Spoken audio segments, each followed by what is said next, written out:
ಏಷ್ಯಾದ ಅತಿ ದೊಡ್ಡ ಸೋಲಾರ್ ಪಾರ್ಕ್ ಹೊಂದಿರುವಂತಹ ತುಮಕೂರಿಗೆ ಈಗ ಮತ್ತೊಂದು ಐತಿಹಾಸಿಕ ಯೋಜನೆ ಕೂಡ ಸೇರಿಕೊಳ್ತಾ ಇರುವಂತದ್ದು.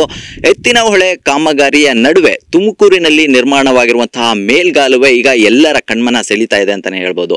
ಇದು ವಿಶ್ವದ ಅತಿ ಎತ್ತರದ ಹಾಗೂ ಏಷ್ಯಾದ ಅತಿ ಉದ್ದದ ಮೇಲ್ಗಾಲುವೆ ಆಗಿರುವಂತದ್ದು. ಇನ್ನು ಇದರ ವಿಶೇಷತೆ ಏನು ಅನ್ನುವಂತಹ ನಿಟ್ಟಲ್ಲಿ ನಾನು ದೃಶ್ಯ ಸಮೇತವಾಗಿ ವಿವರಿಸ ಹೋಗ್ತೇನೆ.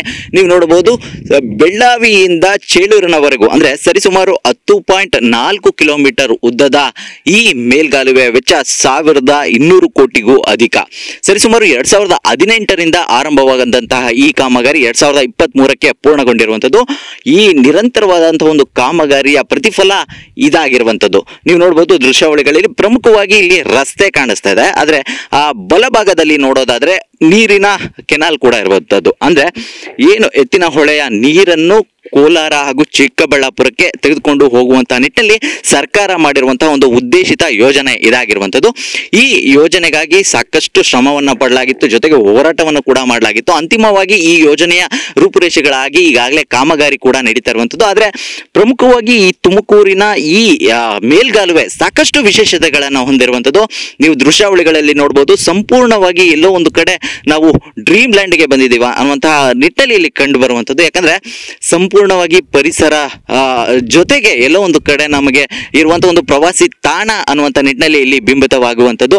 ಸರಿಸುಮಾರು 10.4 ಕಿಲೋಮೀಟರ್ನ ಈ ಮೇಲ್ಗಾಲುವೆ ಸೇತುವೆಯ ಒಂದು ಜರ್ನಿ ಏನಿದೆ, ಅಂದ್ರೆ ಮೇಲೆ ಮಾಡಿರುವಂತಹ ಒಂದು ರಸ್ತೆ ಏನಿದೆ, ಆ ರಸ್ತೆಯ ಮುಖಾಂತರವಾಗಿ ಬಂದ್ರೆ ಎಲ್ಲೋ ಒಂದು ಕಡೆ ನಾವು ಪ್ರವಾಸಕ್ಕೆ ಬಂದಿರುವಂತಹ ನಿಟ್ಟಿನಲ್ಲಿ ಇಲ್ಲಿ ಫೀಲ್ ಆಗುವಂಥದ್ದು. ಸಂಪೂರ್ಣವಾಗಿ ಪರಿಸರ ಆಗಿರ್ಬೋದು, ಜೊತೆಗೆ ಕೆರೆ ಆಗಿರ್ಬೋದು, ಇನ್ನು ಹೇಮಾವತಿ ನಾಲೆ ಕೂಡ ಈ ಮಾರ್ಗದಲ್ಲಿ ಕಂಡು ಬರುವಂಥದ್ದು.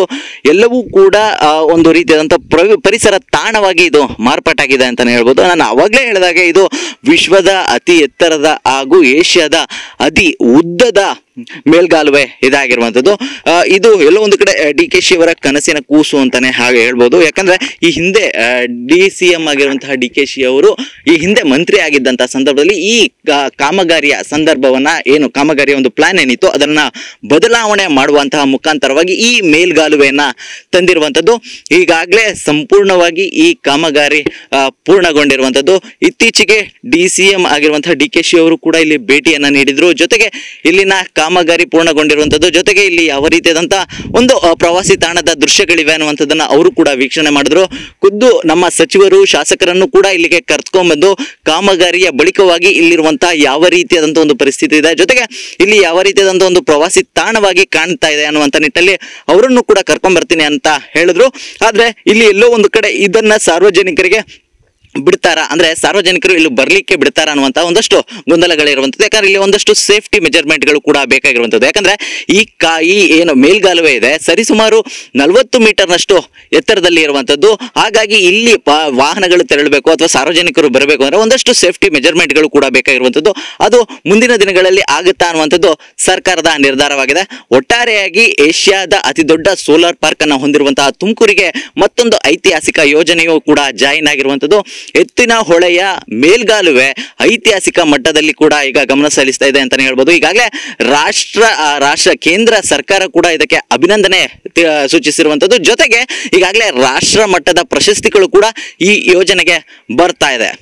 ಕ್ಯಾಮ್ರಾ ಪರ್ಸನ್ ವಿಜಯ್ ಜೊತೆ ಜಗದೀಶ್, TV9 ತುಮಕೂರು.